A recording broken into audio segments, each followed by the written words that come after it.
Hi, it's Wednesday, the 22nd of September. I'm Oliver Brown from Condesa Co.Lab, and I'm joined again by Stephen Bannister to talk about all things market. Steve, welcome. How are you doing? Hi, Ollie. Doing well. Big thank you to Harry that stepped in last week and chatted all things specialty to you at the same time. No, it's glad to have a mix up.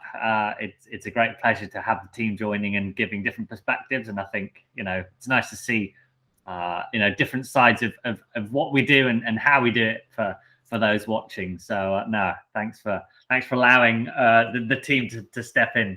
For sure. I just wanted this week to talk a little bit about sort of monthly updates. I think one of the areas that Harry and I covered off was Central America last week in a specialty terms, and just sort of talking about what we should be expecting from centrals. I'd love, after we've done a bit of a talk about where we're at with the market, I'd love to sort of dig deep or further into sort of the central side as well, and sort of have a look there as well. Sure thing. Happy to make some certain comments, and I think really now is the time to be thinking on some origins, as we're seeing some of the larger players globally start to be buying their forward central allocations at the same time. Yeah, definitely. So before we get there, give us a bit of an update on the market. We've been tracking along sort of sideways this couple of weeks or good month. Yeah, I mean, sideways, probably lower. Overall trading mid 180s at the moment. We had about 1 cent up last night into, say, 186.45 on the March contract at the same time. So at the moment, we're sort of trading this range, which I would say is 180 to 200. On the back of where are things going to settle and other things. We saw a bit more news come out of Brazil last night with Cosupe, one of the large exporters in Brazil, sort of referencing potentially more damage is out there. In talking to our contacts, we're not changing our numbers necessarily yet. And as many people sort of think, well, there's always seems to be more coffee in Brazil come harvest time than we expect. So I think people are waiting and seeing. We can't underestimate that we're probably still low on moisture in the fields, in the soils where our coffee plantations are versus last time as well. But seasonal rains are there, that we've had a little bit. There's more on the horizon. And I think October is going to be a real key month where we may see a bit more forward selling of the next crop, which is the one to be harvested in 2022 at the same time. Yeah, and I understand. So this year we have seen quite a significant deficit of supply over demand. That's not looking to be the case for next year now that we've got those sort of solid numbers in. I mean, I think we're on the back of trying to balance supply and demand, and demand is a very difficult thing to read. With stocks published from the US point of view, there's probably more coffee in warehouse than we were expecting this time of year, which leads us to believe there's a softening of demand. We've had an excellent year with about 174 million bags produced overall across the globe. The unknown is really the production for next year at the moment, where we're forecasting a drop of nearly 15 million bags if we add up everything Arabica, Robusta, and everything in between at the same time. So that's the concern at the moment, but to a certain extent, that's priced into the market at the same time. That those numbers are more or less known and taken into account by most people. So I don't think we're going to see a dramatic rally, market prices increasing over the next term, but we will continue to see fluctuations as well. What's encouraging on the next crop projection, 2023, is those demand and supply equations normalize again with probably a similar yield to this year at the same time. So it's really about us getting through next year, understanding how much coffee is left within the system, within warehouses to be roasted, to be used, and how that balances out. But at this stage, I think it's more a sideways market, a 180 to 200 market. And then we wait and see if any other noise is presented to us. Yeah, wow. Well, let's hope we don't keep getting noise. Well, we've had I'm not sure that could happen. we had our first biggest earthquake in 50 years in Australia today. So you never know what's around the corner at the same time. Absolutely. Well said. So moving on from Brazil a little bit, give us an update on what we can expect from Central. Starting with, let's say, Mexico, what are we sort of seeing there? I know that, Mexico, in terms of the economy, is recovering a little bit. They're in a slightly better situation. Although annoyingly, in some of the regions where we're working, we're seeing sort of a difficulty in getting labor to sort of help do the picking. Give us a bit more in depth what's going on there. I think Mexico is suffering like a lot of other Central Americans where we don't have that transmigration of labor that was freely able to move pre-COVID in a way. It's the bottom sort of South Mexico crop has a very interesting integration with Guatemala at the same time. So opportunities there, but we're not really that far sold on the Mexican crop either for the coming harvest, probably only 5%. So people are probably looking for marketing opportunities and things there. The biggest challenge I think we face is also the current logistics environment in Central America. We're just moving bits and pieces around. Our brothers and sisters in our sales office in America have even resorted to trucking coffee across the border up into the US rather than putting it on a boat. That sounds insane, but today is actually more efficient than putting it on a boat at the same time and shipping it up to a US port.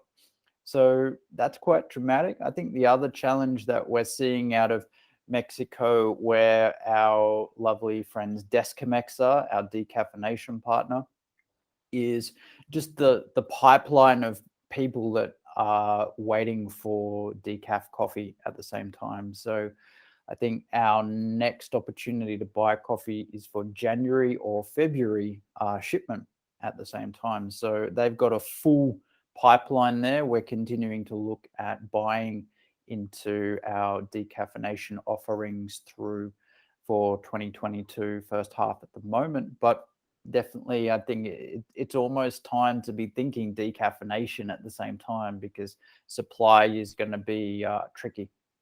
Yeah, definitely. I'm excited as well because I know the crop's supposed to be quite good. The rains have been strong, so we're going to see some interesting quality coming out of Mexico as well. Definitely.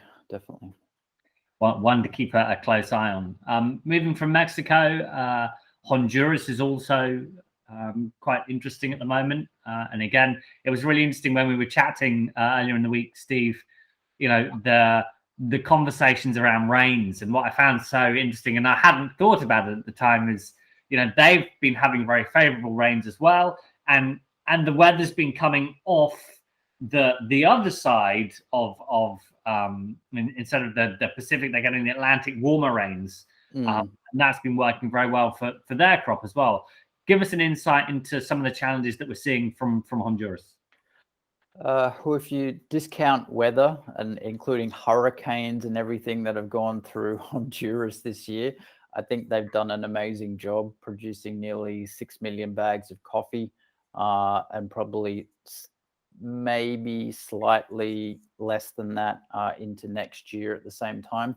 Again, a country that is pretty unsold at this stage forward into the next crop, but I think those parameters will change as people start to look at Honduras. we've definitely seen an uptick in certified interest in Honduras at the same time, and that's been really positive, as well as the fantastic work of creating and curating what I call meaningful specialty high commercial lots with our man on the ground, Emilio, and all the great work that he does connecting us to farmers and everything else. So shout out to our friend Emilio. Hopefully you're well, and sourcing great coffee for our customers at the same time. It's amazing when you look at a map, isn't it? How, when you consider the countries around Honduras, how big Honduras is and how much just mountain it's got, like it really, it's not just sort of one swathe, it's the whole, 3/4 of the country's got, ideal growing conditions. And I guess, from my perspective, it's been really interesting to see all of those regional qualities coming out of Honduras. And they're really punching above their weight in terms of, quality. Yeah, it definitely sort of rewards the adventure in a way. I think that's something that we've gone on the last couple of years, is really wanting to see beyond commercials, what's the terroir of certain regions or certain farmers or certain valleys and other things, and how can we create something meaningful back to our customers, like Montesilas or a number of other products that we're potentially working on at the same time. So I think it's almost like the old saying, fortune favors the brave, where if you're brave enough to venture in the jungle, hopefully you'll be able to find some great coffee. Yeah. But do it with people that you trust and can also help you do that, because forging in that jungle by yourself, if we didn't have our partners on the ground, especially in this COVID environment, it would be extremely challenging. I don't even know if we could do it. What I know that the general election's coming up. Sort of, are we expecting to see an impact from that? Affecting shipping, the ability to get coffee out of the country. What sort of that look like? I don't think so. I mean, I think shipping's challenging enough, and all countries need global trade and everything to keep going. So whilst you'll have a bit of destabilization, trade and economics and transactions still need to happen. And again, it's the livelihood of lots of people that they need to go out and work and everything else. So we don't ever really want to see that to stop. We had lots of heart attacks with Colombia this year, where they just stopped shipping for a number of reasons. And I think Colombia's resetting on that front at the same time. And we really hope that things can not be too disruptive. But hey, we're seeing disruption in our own country at the same time. So yeah, let's see. Yeah. Moving on to sort of another country that I know is not been too badly disrupted by COVID, and I know they're sort of opening up at the moment with pretty much no COVID restrictions, is Costa Rica. I know that they've been experiencing some challenges, particularly with their high commercial qualities, because there hasn't been a big uptick in usage. Give us a bit of an insight into Costa Rica and what we can expect. I think Costa Rica will be a bit of a value challenge this year. I think it presents really fantastic, amazing coffees. We're just trying to work out how they're going to price and be relative to past prices at the same time, with the rally basically on the futures market. Some coffees have traded inelastic to that. So our specialty coffees, and shout out to our friend Alejo from Volcan Azul, that we love to champion his coffees and really understand how their harvest has gone. Has it been good? Has it been good? Where do those prices sit? I think logistics and things are no better, no worse than anyone else, but it's really understanding what will be the value proposition of Costa Rica going forward, because it has been a premium to a number of other Central American countries. And do people still value that premium to use a Costa Rican bean? That's the thing that we need to solve over the next couple of months for our customers. And it'll be interesting as well, won't it? Because I know lots of people have been using traditionally, your commercial Kenyans in their blends to add sort of complex acids. And it's going to be interesting to see possibly the only other country that can offer profiles at a similar acidity level is those Tarazus, those Costa Ricans. Will people move across or not? It's going to be fascinating to sort of see how that plays out, and whether the big end of town come to tender, come to the market.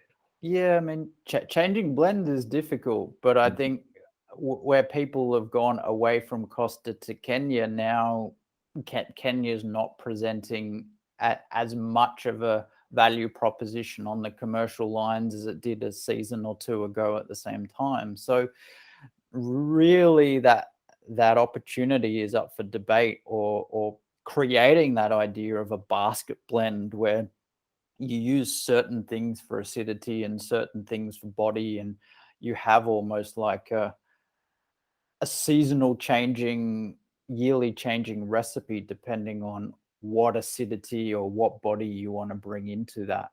And I think that's something that, I mean, definitely with your skill set, sir, we're well positioned to help people with, because it's not an easy task to do. But I think when prices have changed so much, then it's good to take an open mind to how do I inject acidity into my blend. Yeah, definitely.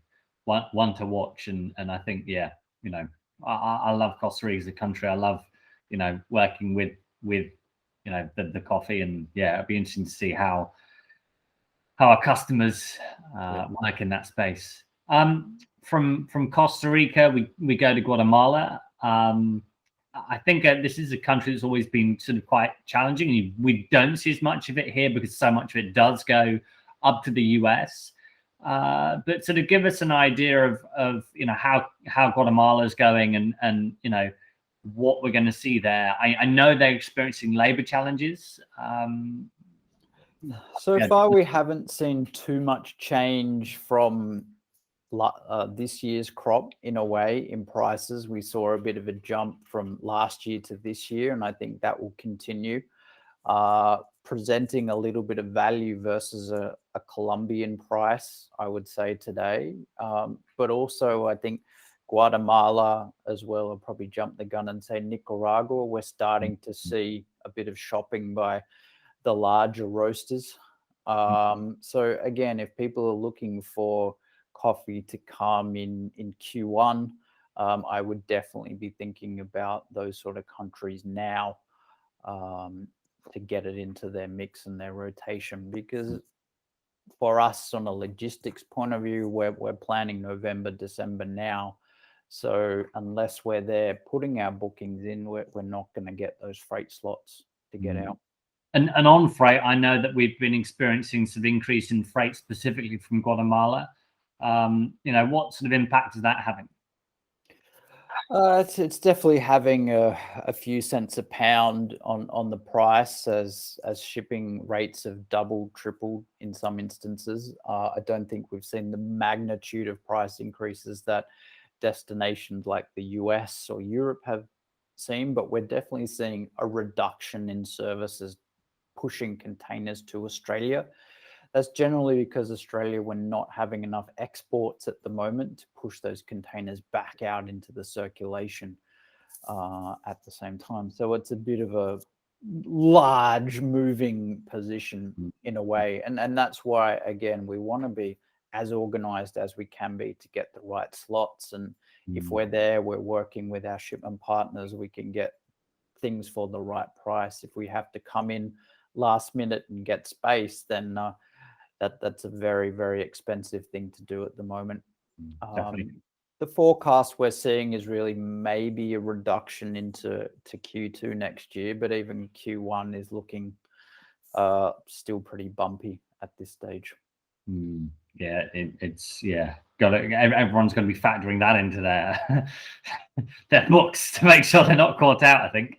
Yeah, I mean, it's hard. You factor in today and it may change tomorrow, or you may get a surcharge that you didn't even know about. I mean, we got surcharges at the last minute to put a couple of boxes on, and you just have to close your eyes and get your containers moving at the same time sometimes. So it's a very difficult thing and environment to budget for at this stage. But I think it's hard to be anchored to any prices at the moment with the volatility challenges that we've got. So sometimes it's always a matter of just looking for the opportunity and getting that execution done and focusing on the forward rather than where I was in the past. Now, it's not an easy thing to do, but I think that's sort of how we're thinking at the moment anyway.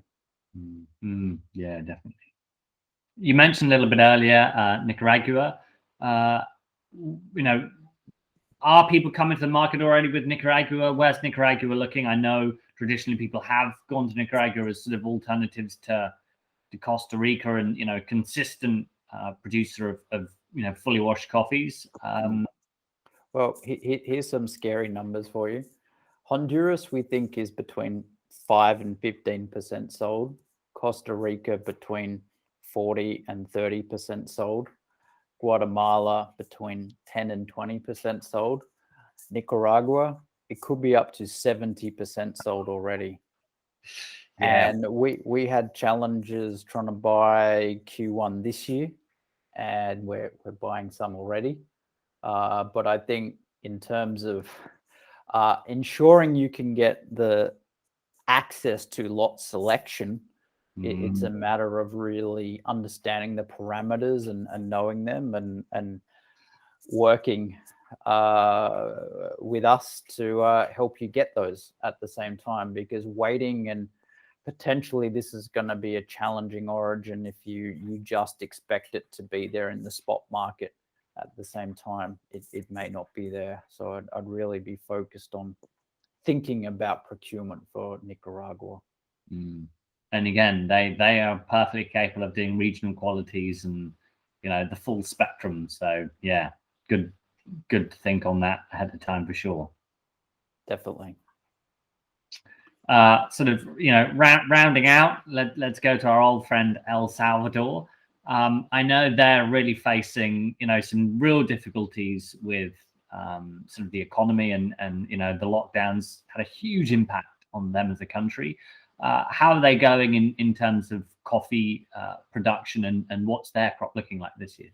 Yeah, I think, their crops sits around that 500,000 bag number. It's looking like it's slightly up this coming harvest from the harvest already gone in earlier this year. So production wise, it's still more or less there. The qualities are there. It's really about, again, probably having that execution plan in place.